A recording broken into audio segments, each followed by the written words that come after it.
बिहार में विधानसभा चुनाव सिर पर है और जदयू ने एक बार फिर कमर कस ली है। लेकिन इस बार मैदान में ना तो चिराग पासवान है और ना ही तेजस्वी यादव से डरने की बात। तो कौन है जो चाचा नीतीश की गद्दी के नीचे जमीन खींच रहा है? अगर आप सोच रहे हैं कि हम चिराग की बात कर रहे हैं तो जरा रुक जाइए। ये कोई और है, बहुत खास, कभी नीतीश बाबू का, लेकिन अब बन गया है उनका सबसे बड़ा दुश्मन। और मजे की बात है, वो अकेला नहीं है।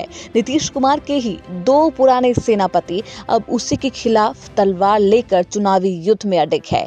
कौन है वो और किस तरीके से सेनापति षड्यंत्र रच रहे हैं जिससे भाजपा के साथ खेला हो जाएगा, बताएंगे इस रिपोर्ट में।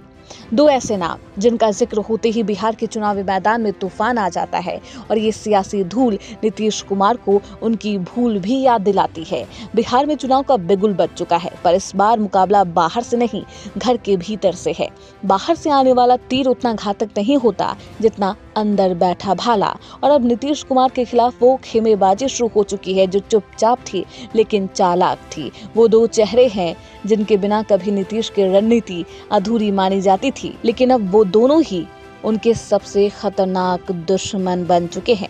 ना तो ये तेजस्वी यादव है और ना ही चिराग पासवान, बल्कि ये तो वो हैं जिन्हें नीतीश ने कभी अपना सबसे करीबी माना था। एक वो जो नीतीश की रणनीति का राजा है और दूसरा वो जो नीतीश के नाम पर दिल्ली तक की सियासत बुनता था। अब ये दोनों मिल चुके हैं और लक्ष्य है सिर्फ नीतीश कुमार को सत्ता से हटाना। और यही है बिहार की राजनीति का नया मोर्चा। एनडीए और इंडिया के बीच नहीं बल्कि जदयू के भीतर एक गहरी साजिश है।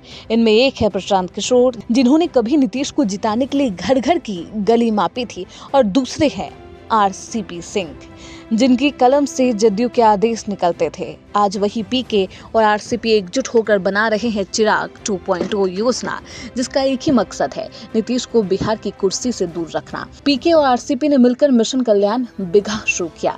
इसका मकसद नीतीश कुमार को उनके गृह क्षेत्र से ही चुनौती देना है। वे नीतीश कुमार के गांव से भ्रष्टाचार और असुविधाओं के मुद्दे को उठाना चाहते हैं। शायद ये चिराग फोबिया का ही असर है कि प्रशांत किशोर को कल्याण बिगहा जाने नहीं दिया गया। उन्हें रोकने के लिए प्रशासन ने पूरी तरह से कल्याण बिगहा की घेराबंदी कर दी। पीके अपने मिशन में भले ही नाकामयाब हुए, लेकिन उनका राजनीतिक मकसद पूरा हो गया। अपने इस मकसद के लिए उन्होंने प्रशासन से नोकझोंक की। राजनीतिक गलियारों में ये भी चर्चा है कि क्या भारतीय जनता पार्टी के मिशन चिराग का दूसरा रूप पीके और आरसीपी है। जब चिराग पासवान ने नीतीश कुमार के खिलाफ राजनीति की थी, तब ये भी कहा जाता रहा कि उन पर बीजेपी की कृपा है। उपचुनाव में से 8 में से 10% वोट लाने वाले जनसुराज के नायक और आरसीपी का मिलना क्या बीजेपी की तरफ इशारा कर रहा है? अगर ऐसा है तो पीके और आरसीपी अगर 1 और 1 11 हुए तो नीतीश कुमार की राजनीतिक नैया डुबोने के लिए काफी हो सकता है।